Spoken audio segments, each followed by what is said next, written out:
Welcome to Plan Watch Walk, the home of great walking and honest equipment reviews.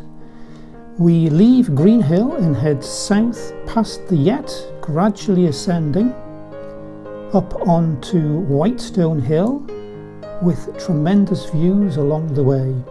We take a slight detour to the site of an old fort before climbing up onto Callaw Cairn, and then we pick up the route of the Pennine Way. Great views along the route here of the Pennine Way.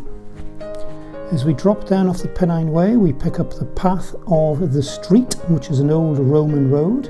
Some great walking along here and some great views.